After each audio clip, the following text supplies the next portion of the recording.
Oiê, eu me chamo Thalita, sou dentista, formada há 7 anos e decidi vir aqui compartilhar um pouquinho da minha jornada.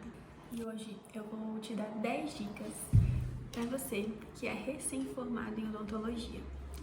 E a primeira dica é: assim que você conseguir um trabalho, é muito legal que você vá alguns dias antes de começar os atendimentos no consultório que você vai trabalhar. Por quê? Porque você consegue entender um pouquinho a rotina do consultório, a logística, forma de pagamento, forma de orçamento, precificação. Então é muito legal. Eu fiz isso no meu primeiro trabalho, fiquei uns 15 dias indo ao consultório antes de começar os atendimentos e foi muito bom para mim. Quando eu comecei os atendimentos, já entendia mais ou menos a rotina na clínica ali do consultório, que é muito diferente da faculdade. Por mais que a gente atenda na faculdade, a gente não tem contato com orçamento, coisas de consultório mesmo. A segunda dica é que você fique no consultório, mesmo que não tenha paciente. É muito importante você mostrar interesse, para o dentista, dono do consultório, e também porque se você não ficar no consultório, vai chegar a avaliação, vai chegar o orçamento e você não vai estar lá. Então fique, mesmo que não tenha. Eu sei que é um pouquinho chato, porque às vezes vai ficar o dia inteiro lá no consultório e não vai ter pacientes, mas com o tempo você vai conseguindo os seus pacientes e você pode até usar esse tempo também para estudar. A dica número 3 é que você faça um caderno resumo.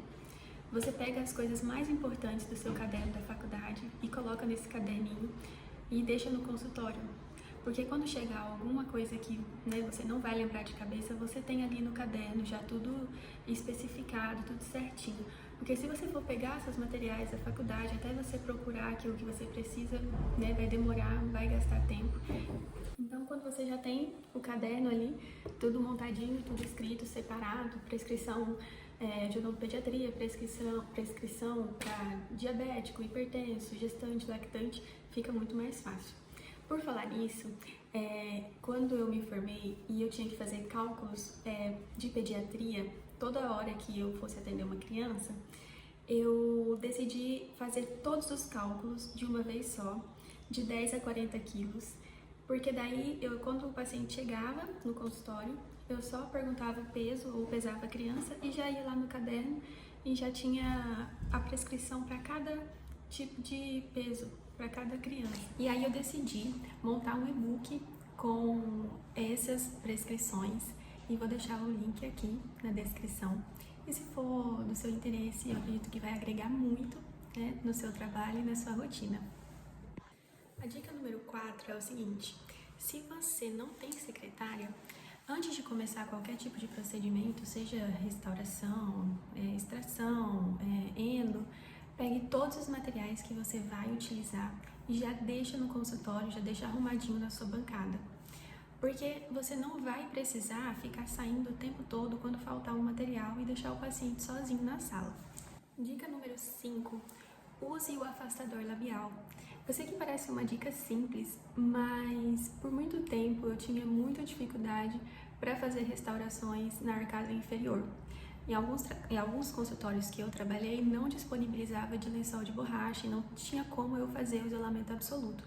Então eu tinha que fazer o isolamento relativo. E aí eu tinha que ficar afastando a bochecha do paciente, afastando a língua, então era muita coisa para um atendimento só. E aí foi quando, por um momento, eu falei, por que eu não pego o afastador, E aí eu usei o afastador, comecei a usar o afastador labial e me ajudou muito. A dica número 6 é você usar também o mordedor. O mordedor ele não é só utilizado em pediatria, E por muito tempo eu usava só em pediatria. Mas eu comecei a usar em pacientes que não conseguem ficar muito tempo com a boca aberta e aí eles vão fechando devagarzinho. E aí você coloca o mordedor e estabiliza. E pacientes também que ficam tremendo a mandíbula.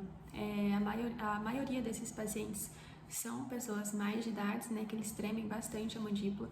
Então você coloca o mordedor ali, estabiliza e te ajuda demais na hora do atendimento. A dica número 7 Para você também que trabalha em um consultório e não tem, né, como fazer isolamento absoluto, você pega o grampo do isolamento mesmo, de fazer isolamento absoluto, e coloca, por exemplo, no dente 36, 46, e aí você vai colocar um algodão tanto no vestibular do grampo quanto na lingual ali, e o grampo vai segurar esse algodão, e aí o paciente não vai ficar colocando a língua ali em cima da oclusal do dente e atrapalhando na hora da restauração. Essa é uma dica muito boa que eu fiz e que faço também e me ajuda demais, principalmente no controle da musculatura lingual, né? Porque tem paciente que tem essa musculatura muito forte e a gente não consegue segurar só com o sugador. A dica número 8 é depois que você fizer a sua avaliação, você dá para o paciente um espelho e mostrar para ele tudo que ele precisa fazer: restauração, tratamento endodôntico, extração, limpeza, raspagem. Você mostra, né? Olha, aqui você tem um tártaro, explica sobre o que é o tártaro, mostra as restaurações, principalmente oclusal na arcada superior, que ele não consegue ver. E aí ele consegue ver através do espelho clínico, e eu faço isso e os pacientes às vezes até se surpreendem porque nem sabia que tinha essa cárie. Então, na hora de você passar o valor do tratamento, o paciente vai ficar muito mais tranquilo em fazer o pagamento, porque ele sabe o que precisa ser feito.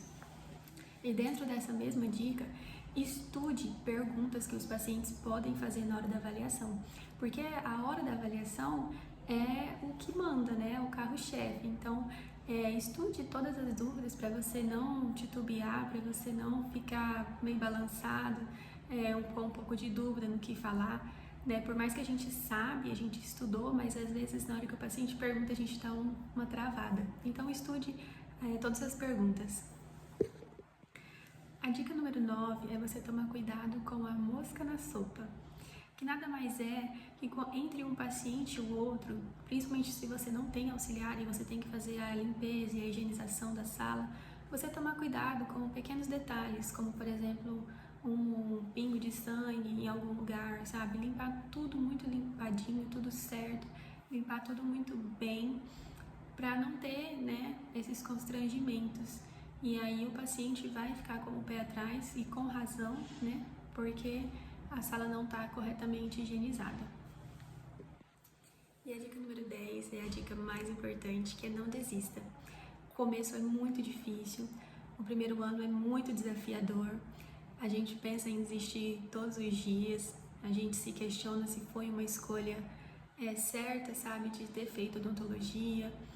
A gente se culpa por não estar sendo bom o suficiente, sabe?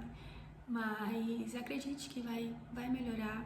É normal ter medo, é normal pensar em desistir, é normal se culpar nesse começo. É uma adaptação, né? Uma rotina que você não tinha antes, não é a mesma coisa que a faculdade. Então é isso, não desista, que vai melhorar. Tá bom? Muito obrigada por assistir até aqui. Se você gostou, deixa seu like, compartilhe com algum amigo que possa ajudar de alguma forma. E é isso. Tchau!